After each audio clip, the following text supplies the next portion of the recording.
Regardez, voyez quel rayonnement il a eu. Et tout ce peuple venu du monde entier réuni autour de lui. Peut-être parce qu'il était un philosophe, parce qu'il était savant, peut-être parce qu'il avait des moyens à sa disposition, parce qu'il disait la messe humblement, qu'il confessait du matin au soir, et qu'il est, et c'est une chose difficile à dire, représentant marqué des stigmates de notre Seigneur.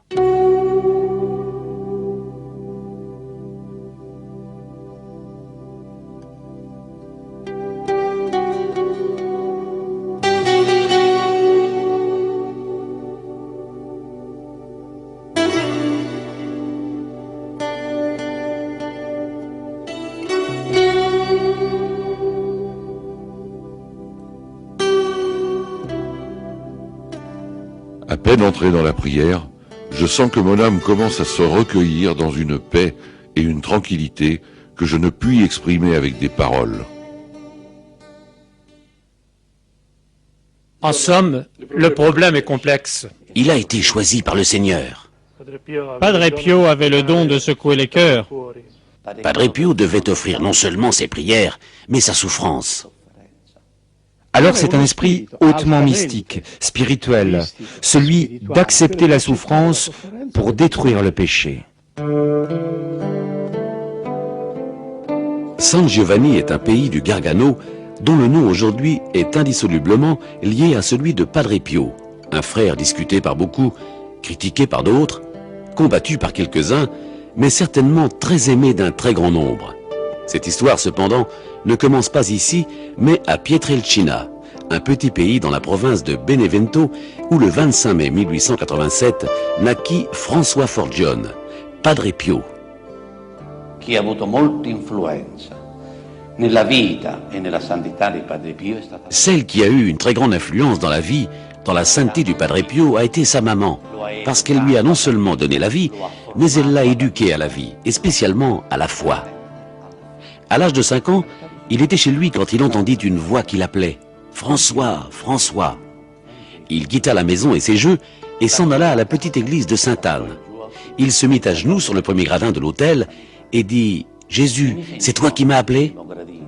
Il racontait que le Sacré-Cœur de Jésus lui apparut, lui mit la main sur la tête et lui dit « Oui, mon fils, je t'ai appelé et je te veux pour moi. » Gli mise una mano in destra e gli disse: sì, figlio mio, ti ho chiamato io, ti voglio per me. È così che Padre Pio lascia Pietrelcina. Et c'est ainsi que Padre Pio quitta Pietrelcina, entra au couvent de Morcone où il fit son noviciat. Les frères s'aperçurent que ce jeune était différent des autres, parce qu'il vivait cette intimité avec le Seigneur d'une façon vraiment exceptionnelle. È diverso dagli altri, perché vive questa intimità col Signore in un modo veramente eccezionale. Padre Pio paraissait un peu bourru, surtout vis-à-vis des femmes, alors qu'avec les hommes il était très doux, tant il est vrai qu'il n'hésitait pas à nous chasser, alors qu'il alignait les hommes pour les bénir.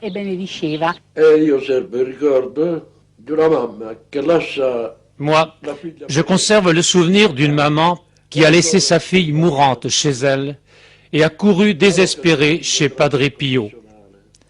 Elle put le rencontrer au confessionnal. Il se montra plutôt froid et ferma brusquement la grille du confessionnal. Imaginez le scandale, le bouleversement, le trouble de cette pauvre mère. Mais, quand elle revint chez elle, elle retrouva sa fille vivante, ressuscitée, parfaitement guérie. Qu'était-il arrivé? Les grâces qu'il obtenait ainsi, il les payait cher par des tourments corporels. Le grazie, ma coinvolgeva anche gli interessati, perciò li maltrattava. 40 anni fa siamo venuti con un gruppo di amici con le moto. Il y a 40 ans, nous sommes venus en moto avec un groupe d'amis lorsque les routes n'étaient pas encore goudronnées. L'un de nos amis se permit de dire « Qu'est-ce qu'on fait là à attendre celui-là ?» Mais au moment où nous sommes allés nous faire bénir, Padre Pio arriva devant ce garçon et lui dit « Toi, va-t'en, parce que tu n'as pas la foi. »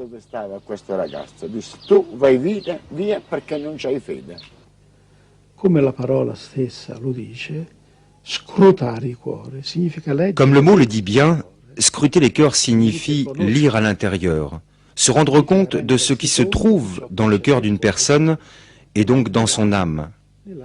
C'est un don que le Seigneur fait à certaines âmes particulièrement engagées dans l'apostolat.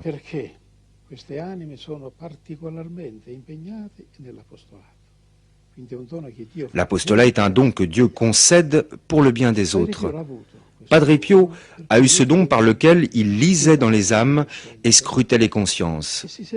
Et il s'en servait pour porter les âmes plus facilement vers Dieu. Il y a plusieurs jours, il m'est arrivé un fait insolite. Alors que j'étais dans le chœur avec frère Anastasio, je me suis trouvé dans une maison bourgeoise où le père mourait pendant qu'une petite fille naissait. La bilocation n'est pas une fable, c'est un don mystique de Dieu. Cela signifie qu'au même instant, une personne est présente en deux endroits différents. Comment cela est-il possible ? Un jour, au réfectoire, on parlait d'une bilocation et chacun exprimait son opinion. Padre Pio intervint et dit « Écoutez, la bilocation existe et elle arrive par la toute-puissance de Dieu. Cependant, comment elle se produit, personne ne le sait. » Pendant que je me trouvais dans le chœur avec frère Anastasio, je me suis retrouvé loin dans une maison bourgeoise. Alors Marie très sainte m'apparut et me dit « Je te confie cette créature, c'est une pierre précieuse à l'état de gangue. Travaille-la, polis-la, rends-la plus lumineuse, la plus brillante possible, parce qu'un jour, je veux en faire un ornement pour moi. »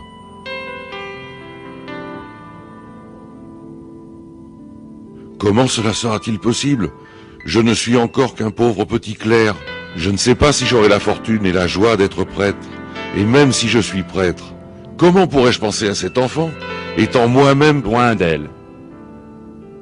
Et la Madone ajouta, « Ne doute pas, ce sera elle qui viendra vers toi, mais d'abord tu la rencontreras à Saint-Pierre. » Après cela, je me suis de nouveau trouvé dans le chœur. Cet enfant dont parlait Padre Pio naquit à Udine le soir du 18 janvier 1905.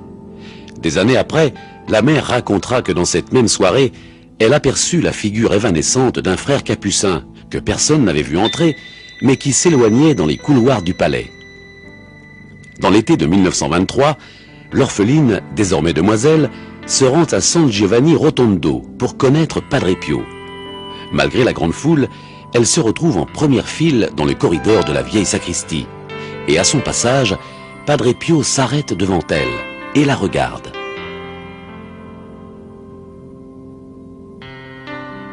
Je te connais, tu es née le jour où ton père est mort. Ma fille, tu es enfin venue, depuis tant d'années que je t'attends.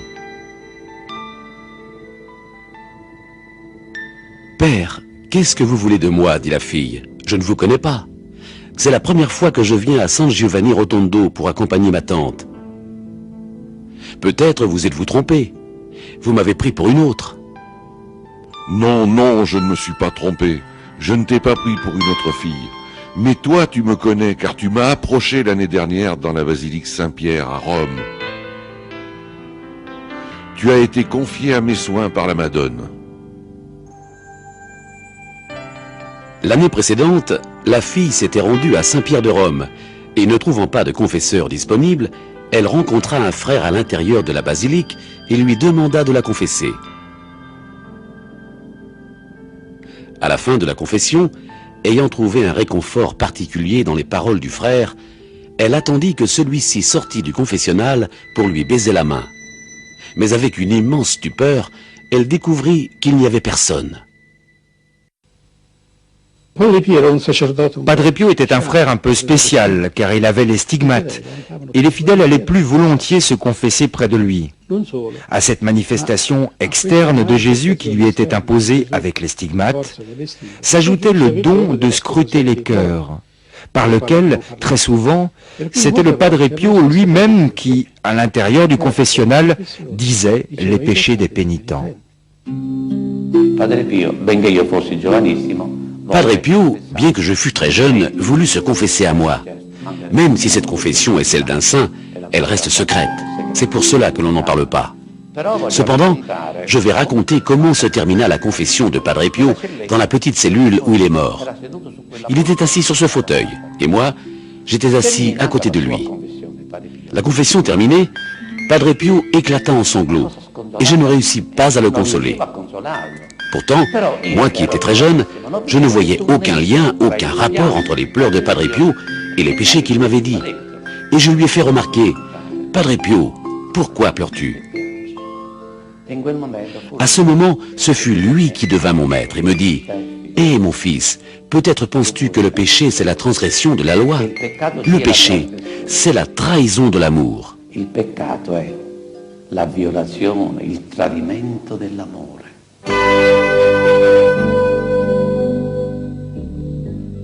Non so perché, non so chi mi ha spinto, so che sono andato.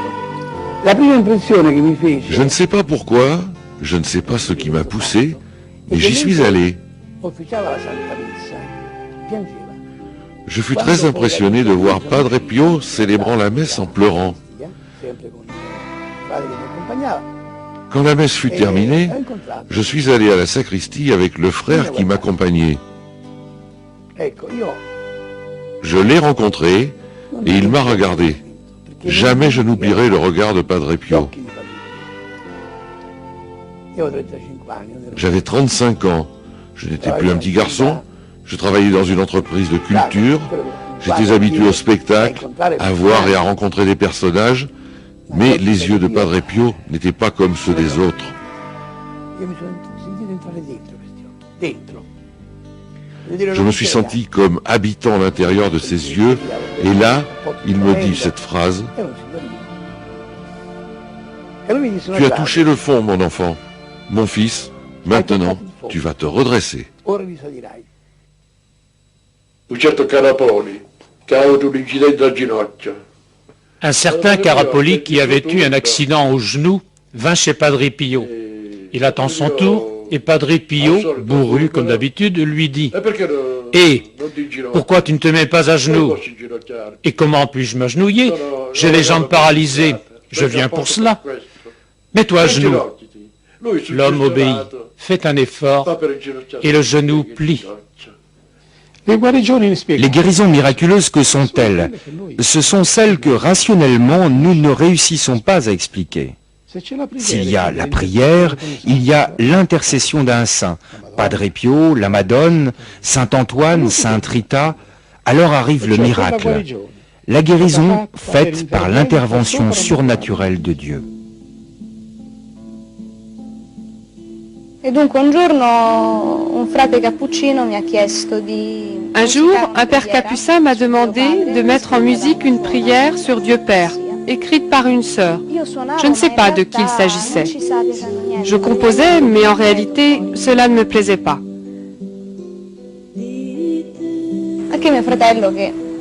Il ne sortait rien de concret.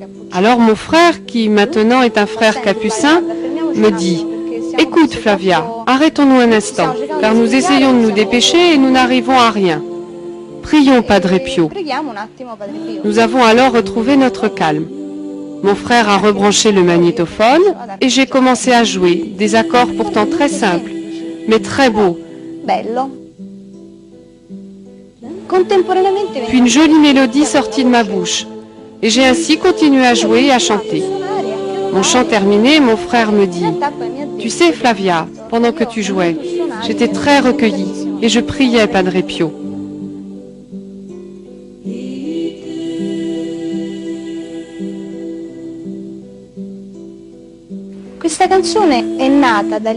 Cette composition musicale est donc née d'un seul jet.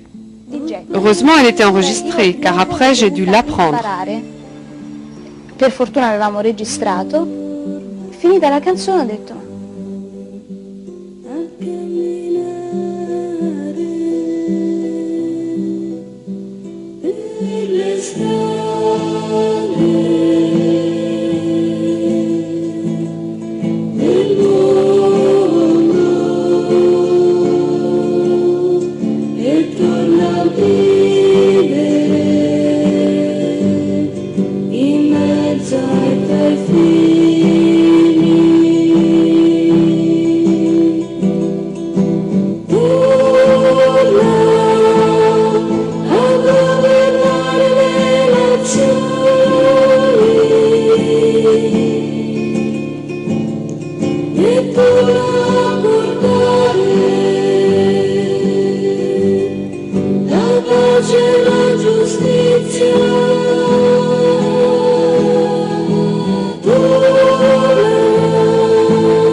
Mais le démon, l'éternel ennemi, ne restait pas les bras ballants à regarder ce serviteur de Dieu qui lui faisait la guerre.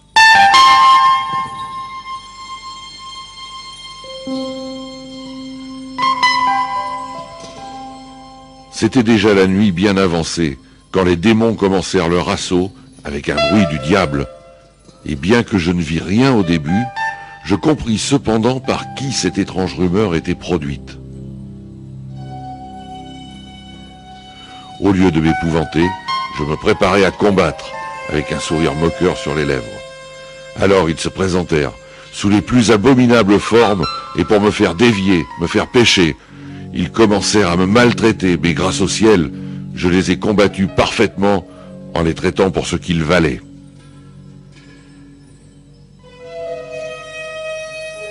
Et tandis que je voyais s'en aller leurs efforts en fumée, ils me tombèrent dessus, me jetèrent à terre, me frappèrent très fort, jetant en l'air les oreillers, les livres, les sièges, et poussant des cris désespérés et prononçant des paroles extrêmement sales.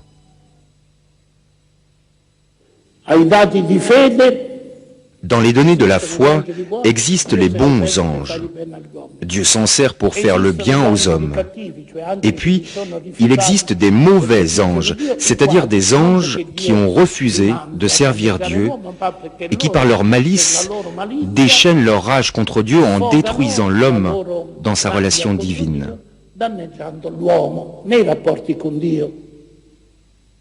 La première et principale action diabolique est celle de s'insérer dans les suggestions, les défauts, les tendances imparfaites de l'homme, pour augmenter psychologiquement la force de la tentation.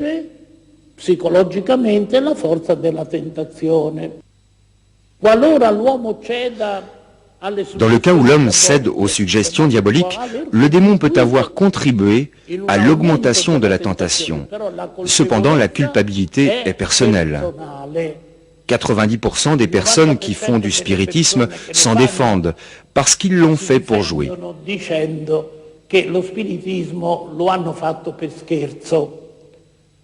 C'est vrai. Certes, l'homme peut faire des choses sérieusement ou par jeu, mais le démon sait intervenir très justement dans les deux cas, même chez les saints. J'étais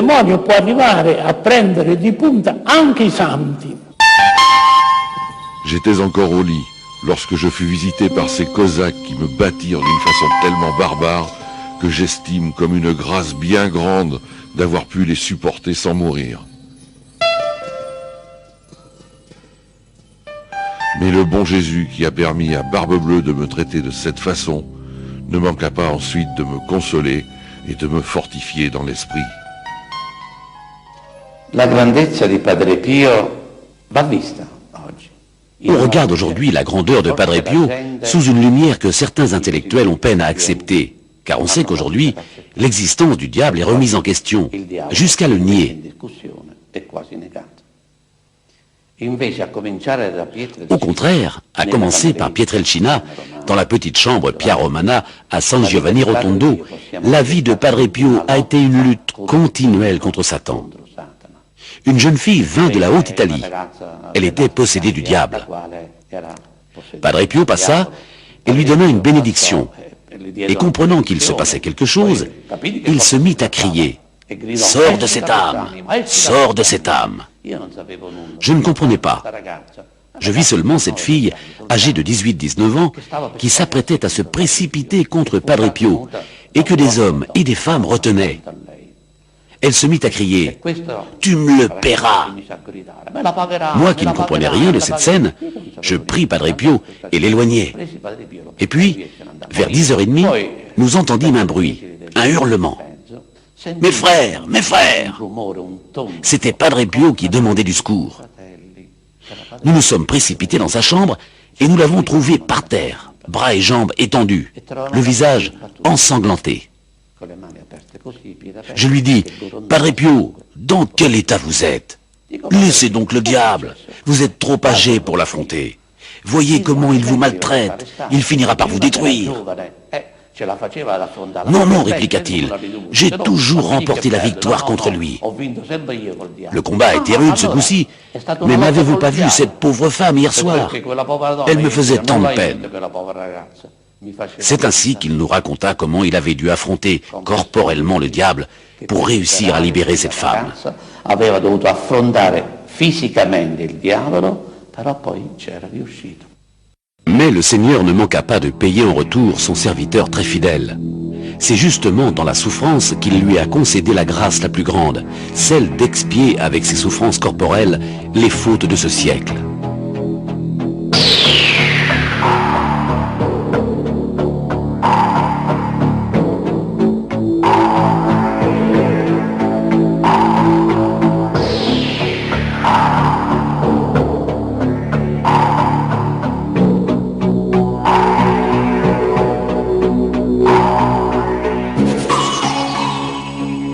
Padre Pio s'enivrait de la souffrance, un sentiment apparemment impossible à expliquer tant il va contre les désirs naturels de chacun. La souffrance va certainement contre notre désir, à l'inverse de notre désir et aussi contre mon désir, parce que la souffrance ne plaît à personne. Elle ne plaisait pas non plus à notre Seigneur Jésus-Christ, qui, approchant de la croix, a dit « Père, s'il est possible, éloigne de moi ce calice. » Nous savons que Dieu a créé l'homme immortel. Mais rappelons-nous une chose, la souffrance qui résume en elle-même toutes les souffrances de l'homme, c'est la mort. Affirmer que Dieu a créé l'homme pour l'immortalité signifie également qu'il l'a créé sans souffrance.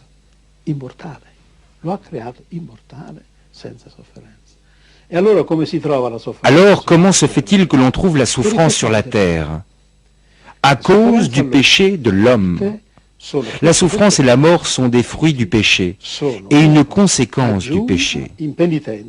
Alors c'est une grande grâce d'accepter la souffrance pour détruire le péché, pour payer en retour le péché. Jésus nous en a donné un parfait exemple.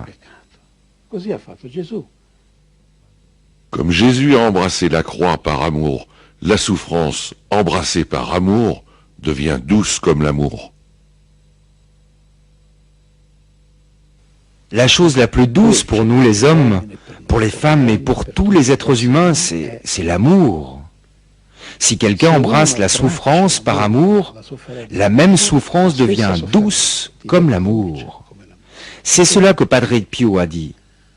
À cet auteur mystique, que je sache, aucun saint n'est parvenu. Grâce au ciel, c'est presque depuis Noël que mon estomac ne rejette plus rien, alors qu'auparavant, il ne gardait que l'eau. Par contre, la fièvre revient chaque soir si forte qu'elle provoque de fortes transpirations. Dans ces maladies, dans ces souffrances physiques, il avait des fièvres très élevées qui ont atteint des limites extrêmes. Il y a eu des maladies où la fièvre est montée à 52 degrés, température normalement impossible à atteindre, puisqu'au-delà de 42 degrés, c'est l'agonie et la mort. Ces fièvres aussi élevées, 45, 48, 52 degrés, s'abaissaient soudainement, et Padre Pio redevenait normal comme auparavant. C'était donc des fièvres qui venaient d'en haut, des fièvres mystérieuses que humainement nous ne pouvons pas expliquer et que les médecins ne se sont jamais expliquées. surtout quand le thermomètre, qui servait à mesurer la température du padre, éclatait. Au milieu de la paume de mes mains est apparu un peu de rouge, presque aussi grand qu'une pièce d'1 centime, accompagné d'une forte douleur aiguë. Dans la longue histoire de la stigmatisation de Padre Pio, il faut distinguer 2 périodes. La période de ce que l'on appelle les stigmates invisibles et la période de ce que l'on appelle les stigmates visibles.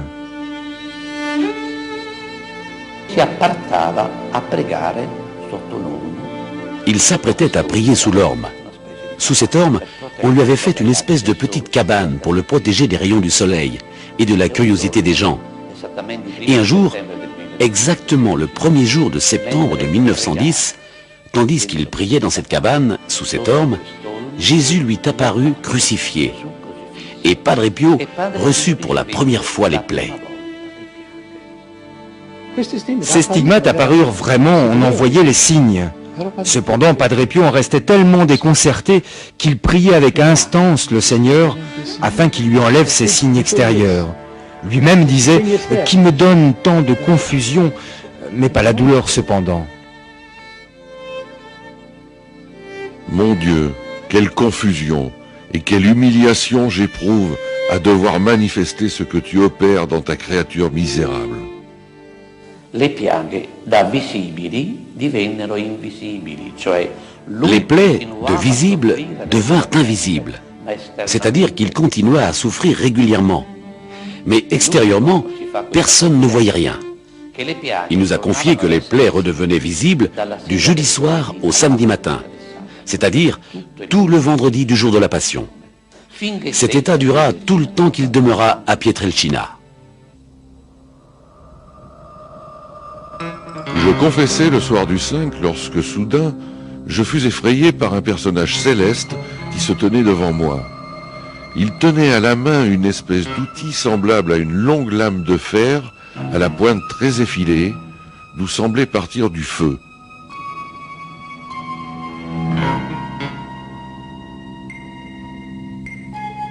Ce personnage se déchaîna violemment contre moi en utilisant son outil. C'est la seule chose que j'ai pu observer. Je poussai un gémissement, je me sentis mourir. Ce martyre dura sans interruption jusqu'au matin du 7. Depuis ce jour, je suis blessé à mort.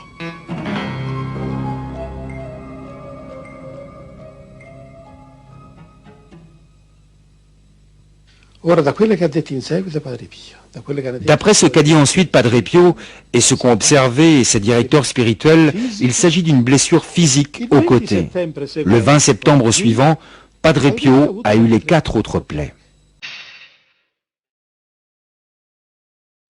C'était le matin du 20 du mois dernier, dans le chœur, après la célébration de la Sainte Messe. Je me suis trouvé en état de repos semblable à un doux sommeil. Tous mes sens, intérieurs et extérieurs, ainsi que les facultés de l'âme, se sont trouvés dans ce repos indescriptible.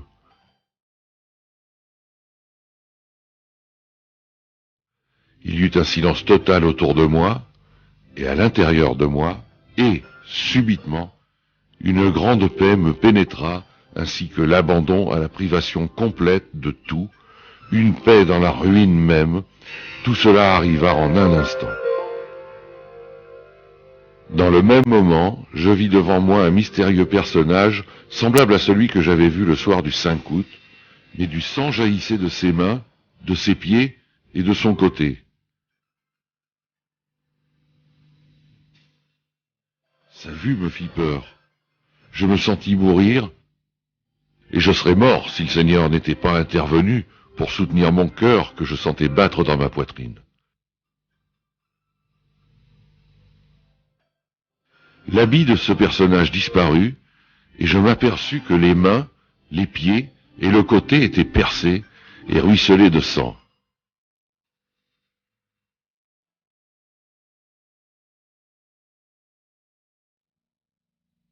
Imaginez la crainte que j'ai expérimenté alors et que je suis en train d'expérimenter continuellement tous les jours.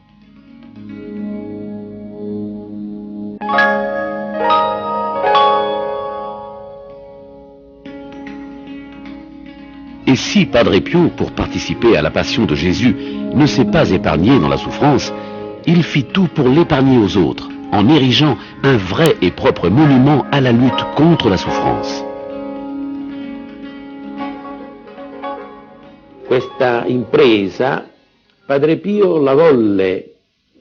Cette entreprise, Padre Pio voulut la réaliser parce qu'il lui donna justement une finalité, un but. Il dit, ce fleuve de charité qui arrive à San Giovanni Rotondo doit être réalisé pour aller à la rencontre des malades et de ceux qui souffrent. Remarquez qu'il fit ce discours immédiatement après la guerre, alors que l'assistance sanitaire n'était pas assurée à tout le monde.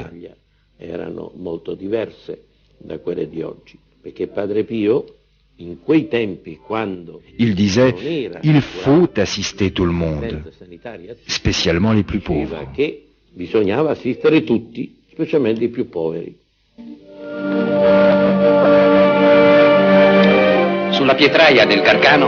Sur la rocaille de Gargano est sortie la plus belle clinique des Pouilles.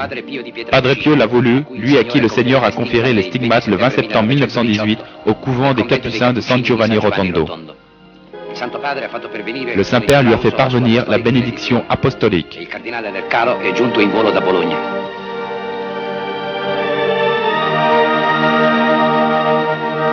Padre Pio a célébré la Sainte Messe qui dure 1h30 sous les colonnes de la clinique devant une foule imposante et devant de nombreuses autorités.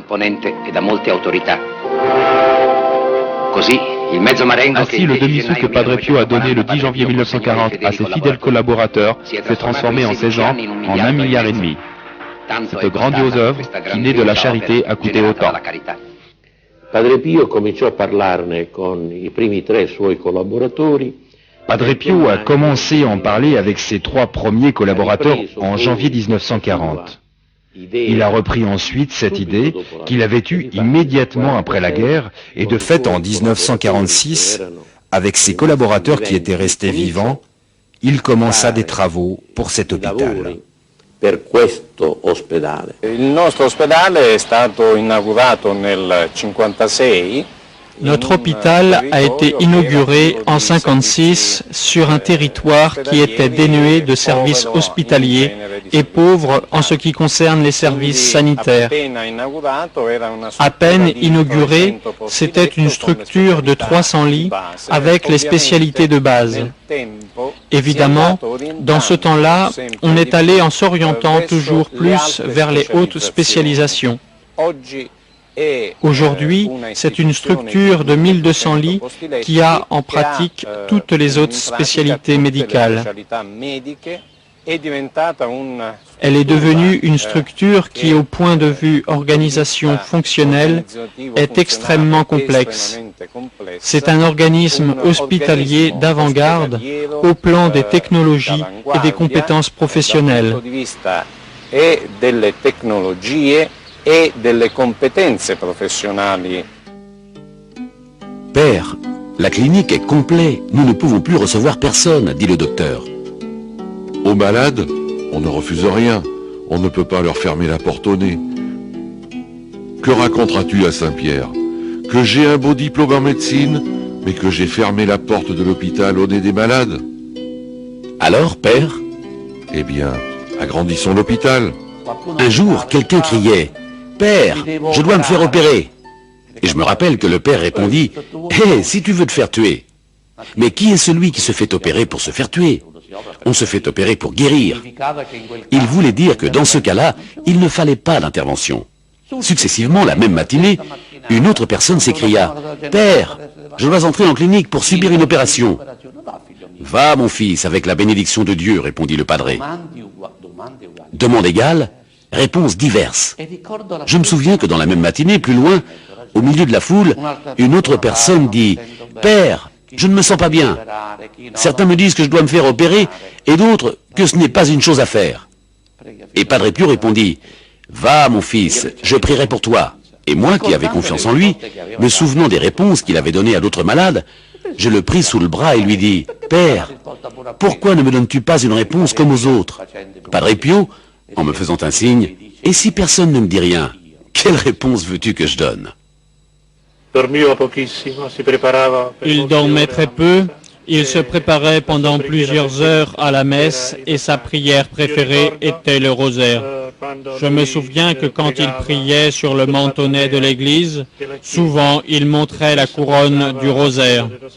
Quand on parle de Padre Pio, on parle souvent de souffrance, de stigmate. Et pourtant, son ministère n'était pas le fait d'être malade, stigmatisé. Il était prêtre. Et quel prêtre! Le moment culminant, principal, qui constituait le cœur, la vie de Padre Pio, c'était la Sainte Messe. Et ici, je peux en porter témoignage. Il se levait à 2h, 2h30 de la nuit pour préparer la Sainte Messe. Et il est arrivé plus d'une fois qu'au cœur de la nuit, il m'appelait avec la petite cloche. Je me précipitais dans la chambre en pensant qu'il avait besoin de quelque chose. Il me disait, « Mon fils, allons, allons dire la messe. » Je regardais la montre. Il est 2h30, Padre Pio. Mais quelle messe pouvons-nous dire? Ils vont nous prendre pour des fous. Ma, quel fou! Et quel fou! Presque bouleversé, je cédais. Et dans le cœur de la nuit, à 2h30, je l'accompagnais en sacristie. Et là, il se trouvait près du Seigneur, presque physiquement. Puis, il célébrait la messe. Un spectacle. À Pietrelcina, elle durait 4 ou 5 heures. À San Giovanni Rotondo, la messe était ramenée à 2 heures. Et dans les derniers temps, aux alentours d'1 heure. Mais cette heure-là, avec Padre Pio, même pour celui qui était opposé à la messe, elle passait comme cela, en un instant, en un clin d'œil. Padre Pio ne disait pas, ne célébrait pas, ne récitait pas la messe. Mais il vivait la messe en ayant un colloque, un contact avec quelqu'un. Et combien de fois j'ai vu les mains de Padre Pio sortir des gouttes de sang qui tombaient sur l'autel, ou même jusque sur le corporal. C'était le sang de cette victime qui s'unissait au Rédempteur, à Jésus.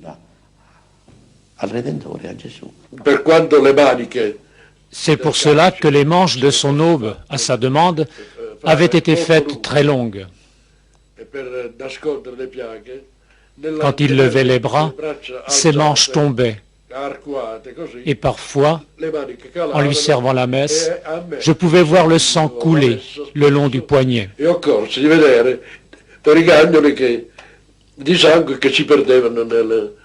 C'était vraiment la grande mission de Padre Pio.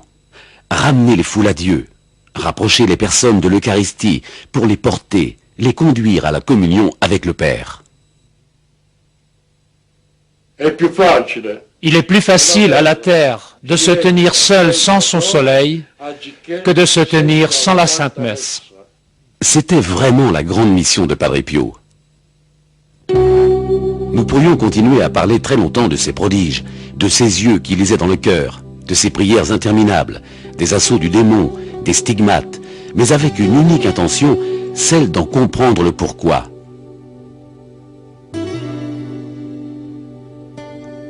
Comprendre que derrière chaque prière, chaque guérison, chaque confession, chaque goutte de sang versée des blessures des mains, des pieds et du côté, il y avait une offrande faite par Padre Pio à Dieu avec le cœur.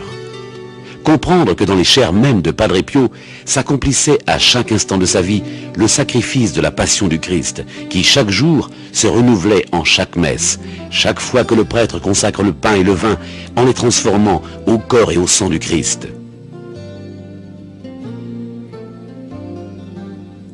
Comprendre qu'à chaque consécration, le Christ meurt en renouvelant notre offrande au Père dans un sacrifice humain auquel aujourd'hui personne ne tient plus. C'est la raison pour laquelle il passe indifférent devant les églises qui embellissent les villes, en oubliant que là, à l'intérieur, dans les alentours de l'autel majeur, dans une petite boîte fermée à clé, Jésus se contente de rester à nous attendre. Dieu vivant au milieu de nous, venu pour détruire la mort et pour nous donner le message le plus simple et en même temps le plus difficile à accueillir. Aimez-vous. Padre Pio est le plus grand saint de tous les temps. Et sa grandeur a été mesuré à la même mesure que la grandeur des temps. Alla grandezza dei tempi.